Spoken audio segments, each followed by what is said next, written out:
for God. Come and learn about Him. Hear the Bible with Pastor Adam. Hey guys, welcome back to the Bible with Pastor Adam. Thanks for coming back this week again. Thanks for joining me for this week's reading. So if you remember, last week we read about how the Israelites finally entered the Promised Land.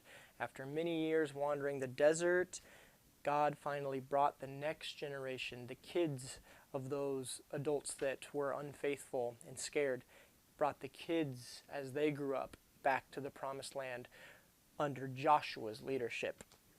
If you might remember that we read about the city of Jericho and how the Israelites marched around and took the city and finally had entered the place that God had promised long ago. So, this week we're jumping forward to the book of Judges. And we are going to be in Judges chapter 4. We're going to be reading about an interesting character, a unique character in the Bible. So, without further ado, guys, let's read Judges chapter 4, talking about a brave new leader.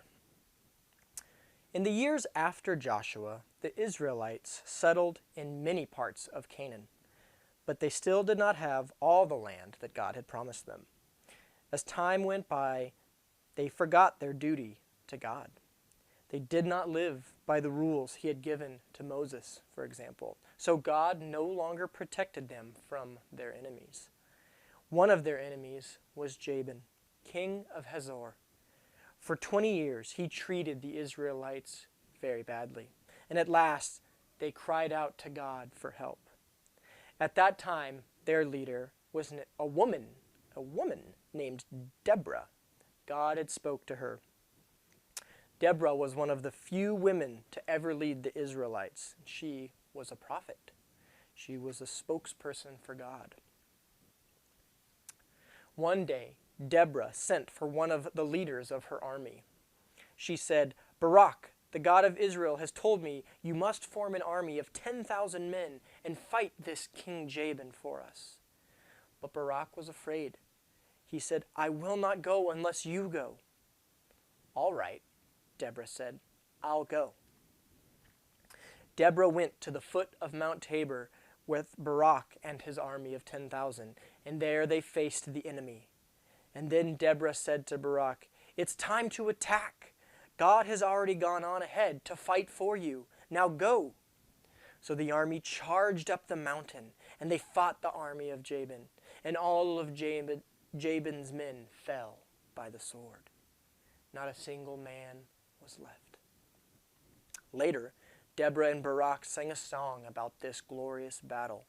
In the song, they gave thanks to God for leading them to victory against a cruel king.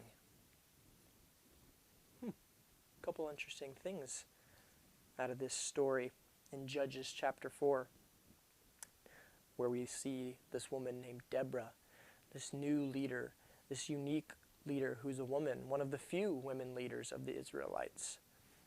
A couple things I wanted to just highlight out of this story.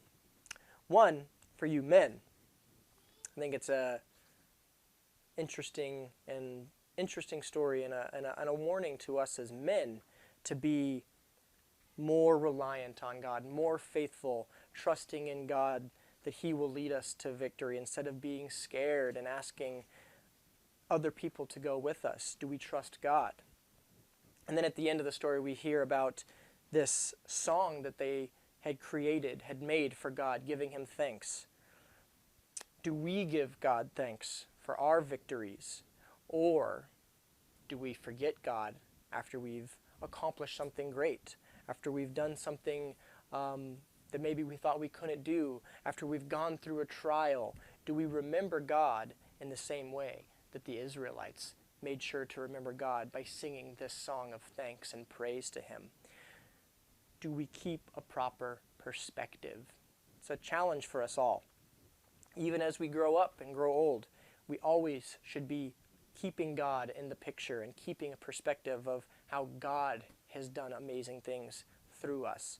Not how we are amazing, how God is amazing and He accomplishes things. So, remember that. Men, be strong, faithful leaders. Give thanks to God. Keep God in the proper perspective, giving him thanks and praise, just like they did after this epic battle on this Mount Tabor. Join me next week. We're still going to be in the book of Judges, talking about Gideon and another army. So, that's it for this week, guys. Thank you. Have a good one.